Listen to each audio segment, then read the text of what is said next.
केंद्रीय गृह और सहकारिता मंत्री अमित शाह द्वारा सहकारिता के क्षेत्र में क्रांतिकारी परिवर्तन लाने की चलाई गई मुहिम के तहत देश में 2 लाख बहुउद्देशीय प्राथमिक सहकारी समितियां खोली जाने की दिशा में हरको बैंक की अहम बैठक हुई है। हरको बैंक के चेयरमैन हुकुम सिंह भाटी ने बताया कि किसानों के लिए फसली ऋण, पशुओं को पालने के लिए ऋण, दस्तकारों और दुकानदारों के लिए ऋण मुहैया करवाने के लिए हरियाणा के हर गांव में बहुउद्देशीय प्राथमिक सहकारी समितियां खोली जाएंगी।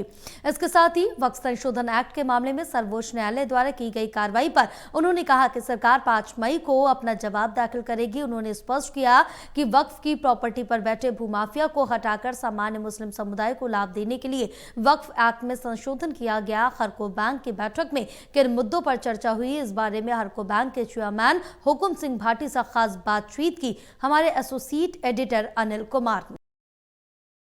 हरको बैंक की आज बैठक हुई। इस बैठक में किन मुद्दों पर चर्चा हुई, इस मेरे साथ हैं हरको बैंक के चेयरमैन हुकुम सिंह भाटी। इनसे जानते हैं कि आज की बैठक में कितने एजेंडे आए और उस पर क्या फैसले लिए गए थे।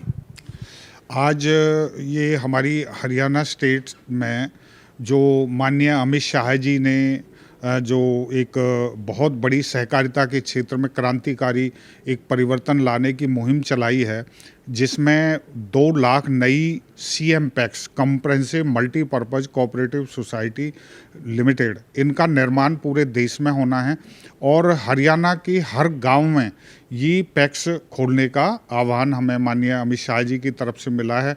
माननीय मुख्यमंत्री जी श्री नायब सैनी जी और हमारे प्रदेश अध्यक्ष जी और हमारा पूरा नेतृत्व इस काम पर लगा हुआ है कि ये पैक्स गाँवों में ज़्यादा से ज़्यादा बने और ताकि गांव के किसानों को, जन सामान्य को वो सब सुख सुविधाएं जो सरकार के जरिए जो सहकारिता अपने क्षेत्र में अच्छा काम करके प्रॉफिट भी अर्न करे और लोगों की सुविधा भी दे, उनको लोगों को ज़्यादा से ज़्यादा सहूलियत उनके घर के द्वार पर ही मिले, ये हमारा प्रयास है। इसी के लिए आज ये बैठक जो है आयोजित यहाँ हमारे हरको बैंक कार्यालय के कॉन्फ्रेंस रूम में आयोजित की गई, जिसमें हमारे मुख्यमंत्री जी के जो OSD हैं श्री भारत भूषण भारती जी, उन्होंने हिस्सा लिया और हम सब कार्यकर्ताओं को जो हरियाणा के कोने कोने से आए उनको संबोधित किया।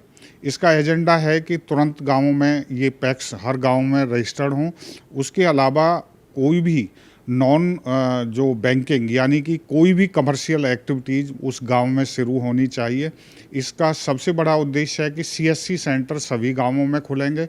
उसके अलावा जो पैक्स अपना उस क्षेत्र के हिसाब से अच्छा प्रॉफिटेबल काम कर सकती है, जिससे ज़्यादा लोग लाभान्वित हों, उसके ऊपर आज ये कार्य योजना बनाई गई है। चेयरमैन साहब, हरको बैंक को आधुनिक बनाने के लिए, आधुनिकीकरण के लिए क्या कदम उठाए जा रहे हैं? देखिए, हमारे गवर्नमेंट ऑफ इंडिया और हरियाणा सरकार की एक बहुत बड़ी मुहिम है कि सबसे बड़ा कंप्यूटराइजेशन, जिसमें हमारी जो 750 पैक्स हरियाणा प्रदेश में अभी काम कर रही हैं, जो पैसे का लेन देन करती हैं, बैंकिंग करती हैं, उन सब का कंप्यूटराइजेशन हमारी सरकार की तरफ से वो किया गया है। उसके अलावा जो जहाँ पर कोई नया फर्नीचर देना है, उनको रनिंग करने के लिए सरकार पूरे प्रयासरत है ताकि वो ज़्यादा से ज़्यादा सुविधाएं दे सके।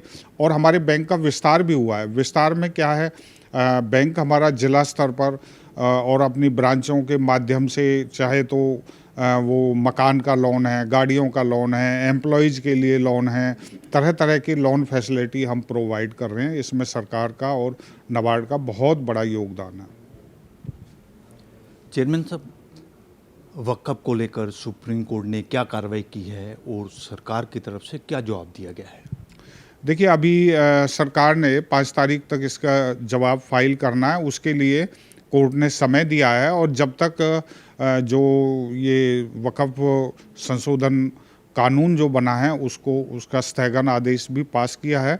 ये देखिए, जो वक्फ संशोधन जो कानून बना है, इसमें एक गरीब मुसलमान का बहुत कुछ भला होने वाला है और जो भूमाफिया जो इस वक्फ की प्रॉपर्टी पर जमकर बैठे थे, अपने निजी स्वार्थों के लिए प्रयोग कर रहे थे, उस सब को हटा करके एक सामान्य जो मुसलमान हैं उसको इसका लाभ मिले, ये सरकार ने इसमें अमेंडमेंट की हैं और निश्चित तौर पर आने वाले समय में इसका बहुत लाभ मिलने वाला है। अभी कोर्ट में ये विचाराधीन है और निश्चित तौर पर इसका जो फैसला आने वाला है वो जनता के हक में आएगा और ये जो कानून बना है निश्चित तौर पर लोगों को लाभान्वित करेगा।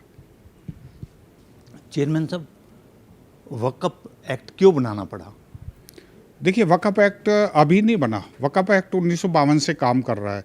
वक्फ एक्ट में ये जो शुरू में प्रावधान था कि जो प्रॉपर्टी अनक्लेम्ड है, जो लोग यहाँ से माइग्रेट होकर पाकिस्तान चले गए, उनकी प्रॉपर्टी थी, तो उसकी देखरेख के लिए वक्फ कानून लाया गया। लेकिन हुआ क्या कि वो प्रॉपर्टी तो चलिए उन्होंने उसकी देखरेख की। सबसे पहले तो जो प्रॉपर्टी वक्फ के पास थी उसका प्रभावशाली, खास तौर से ओवैसी जैसे जो मुसलमान नेता थे, उसके अलावा बहुत सारे मुसलमान नेता और ख़ास तौर से और दूसरे भी, ऐसा नहीं है कि वो दूसरे लोगों के पास नहीं है, उन्होंने भी इसका दुरुपयोग किया। और एक बहुत बड़ी बात इसमें 2013 में कांग्रेस की सरकार थी, इस वक्फ कानून को और ज़्यादा सशक्त बना दिया। उसमें क्या सशक्त बनाया कि वक्फ किसी भी प्रॉपर्टी को क्लेम कर सकता है और उसकी अपील और दलील केवल जो वक्फ का एक ट्रिब्यूनल था उसमें, जिसमें सारे मुसलमान होते थे, और मुसलमान ही नहीं थे उस वक्फ ट्रिब्यूनल में, वो लोग थे जो खुद प्रॉपर्टी का दोहन कर रहे थे, वही लोग उसमें ऑर्डर पास करते थे। उसकी ना कोई civil court, high court, supreme court, कहीं भी अपील दलील नहीं हो सकती थी। इससे सामान्य आदमी की भी प्रॉपर्टी वक्फ छीनने लग गया, जो इसका सबसे बड़ा दुरुपयोग था। अब इस नए कानून में उसको सुधारा गया है और इसका उपयोग भी एक सामान्य मुसलमान के लिए, गरीब मुसलमान, पसंदीदा मुसलमान, कामकाजी मुसलमान के लिए हो, ऐसा प्रावधान इसमें किया गया है। ये थे मेरे साथ हरको बैंक के चेयरमैन हुकम सिंह भाटी। इन्होंने बताया कि हरको बैंक की हुई बैठक में किन मुद्दों पर चर्चा हुई है। इसके साथ साथ इन्होंने ये भी बताया कि वक्फ एक्ट में क्यों संशोधन किया गया है। Anil Kumar, total news, Chandigarh.